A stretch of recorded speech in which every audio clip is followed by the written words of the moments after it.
Hello hello good morning सबैजना। म आज चाहिँ फेरि पनि तपाईँहरूको माझ नेपाल भर्सेस ओमानको म्याचको प्रिभ्यू लिएर तपाईँहरूको माझ उपस्थित भइसकेको छु।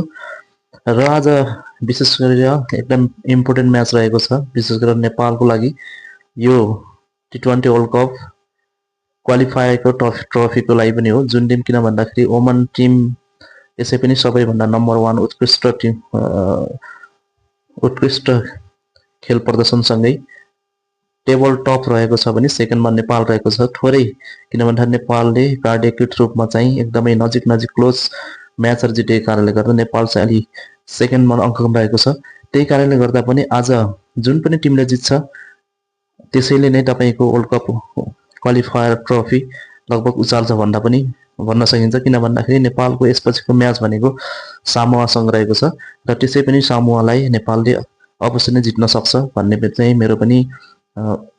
मेरो विचार रहेको छ।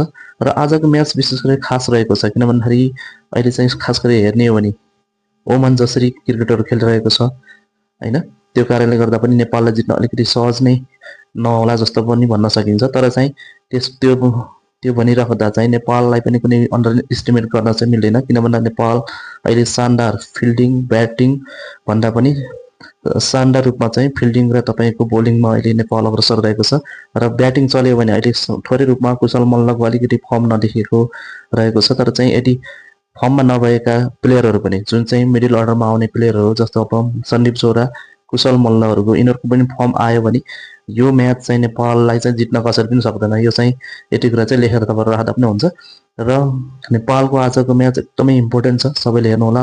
म्याच चाहिँ साँझको 8:45बाट चाहिँ सुरु हुँदैछ र ओमानको क्रिकेट स्टेडियममा चाहिँ यो म्याच सुरु हुँदैछ।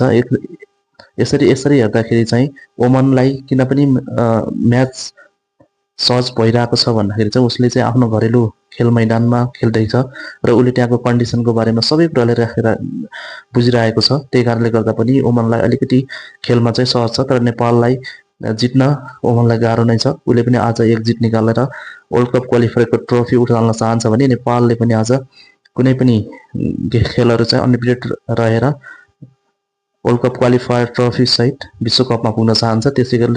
त्यसै गरी आजको म्याच नेपालको लागि डु एन्ड डाईको स्थितिमा रहेको छ र नेपालले अलिकति थोरै ब्याटिङमा सुधार ल्याउन सकेको खण्डमा आज नेपालले यो म्याच सहजैसँग जित्छ भन्ने मलाई लागिरहेको छ। कृपया सबैजनाले साथ सपोर्ट गरिदिनु होला। नेपालको म्याच 8:45मा नभुल्नु होला।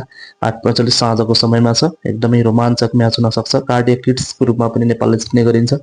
अस्ति कटार भर्सेस नेपालको म्याचमा पनि कार्डियक किट्स